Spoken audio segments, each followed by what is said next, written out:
চব্বিশের ছাত্র জনতার গণঅভ্যুত্থানে ২৮ জুলাইয়ের একটি সিদ্ধান্ত ঘুরিয়ে দিয়েছিল আন্দোলনের মোড়।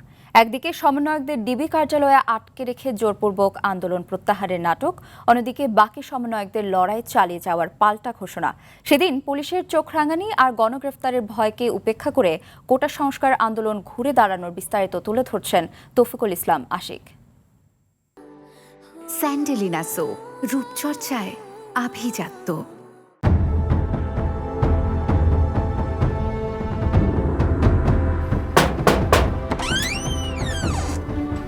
২৪শে জুলাইয়ে এভাবেই বাসাবাড়ি এবং ছাত্রাবাসে অভিযান চালিয়ে তুলে নেওয়া হতো কোটা সংস্কার আন্দোলনকারীদের।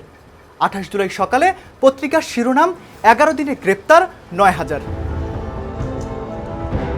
গ্রেপ্তার হওয়াদের সিংহভাগই ছিলেন কোটা সংস্কার আন্দোলনে অংশ নেওয়া সরকারি বেসরকারি বিশ্ববিদ্যালয়ের সাধারণ শিক্ষার্থী এবং বিরোধী দলগুলোর নেতাকর্মী।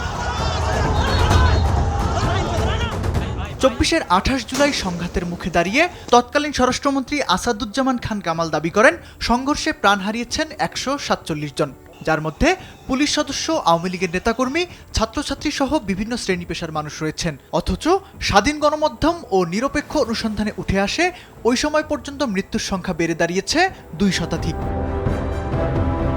ঘটনার আড়াল টানতে ৩৪ জন নিহত পরিবারের হাতে আর্থিক সহায়তার চেক তুলে দেন তৎকালীন প্রধানমন্ত্রী শেখ হাসিনা। অন্যদিকে একই দিনে ডিবি হেফাজতে থাকা ৬ সমন্বয়ককে দিয়ে জোরপূর্বক আন্দোলন প্রত্যাহারের ঘোষণা দেওয়ানো হলে পরিস্থিতি আঁচ করতে পেরে রাজপথের আন্দোলনরত অন্য সমন্বয়করা দেন পাল্টা বক্তব্য।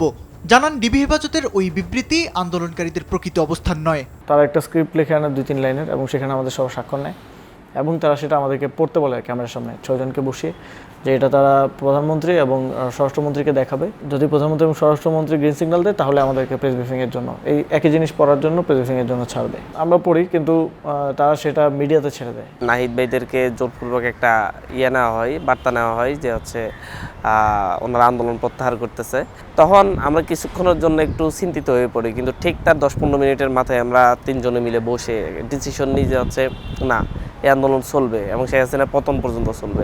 সেদিনই ডিবি প্রধানের কার্যালয়ে ৬ সমন্বয়ককে খাবার খাওয়ানোর একটি ছবি ও ভিডিও সামাজিক যোগাযোগ মাধ্যমে ছড়িয়ে দেওয়া হলে তৎকালীন ডিবি প্রধানকে নিয়ে শুরু হয় তীব্র সমালোচনা। তার সাথে খাওয়াটা তো আসলে আমরা স্বেচ্ছায় গিয়ে খেয়েছি এরকম না, যারা খায় নাই তাদেরকে সে চার্জ করতেছিল, এই খাচ্ছ না কেন, আমার সাথে কি খাবে না, আমি তোমাদের বিশ্ববিদ্যালয়ের বড় ভাই। পুলিশের এই গোয়েন্দা শাখার বর্তমান প্রধান আশ্বাস দিয়ে জানালেন, হেফাজতে নেওয়ার নামে আর কখনো কাউকে এভাবে আটকে রাখা হবে না। আমি এটা নিশ্চিত করি যে এখানে আইন বহির্ভূতভাবে কোনো কিছুই করা হবে না। কাউকে ইচ্ছা হলো আর তাকে গ্রেপ্তার করে নিয়ে আসা বা এখানে নিয়ে আসা, অবৈধ বা আটক রাখা। গণগ্রেপ্তার, ডিবি কার্যালয়ের নাটকীয়তা কিংবা ভয়ের সংস্কৃতি কোনো কিছুই দমাতে পারেনি ২৪শের ছাত্র জনতাকে। বিচারহীনতার সংস্কৃতি থেকে মুক্তি এবং প্রকৃত গণতান্ত্রিক দেশের প্রত্যাশার পথে চূড়ান্ত অভ্যুত্থানের দিকে এগিয়ে যায় সাধারণ মানুষ। তৌফিকুল ইসলাম আশিক, RTV, ঢাকা।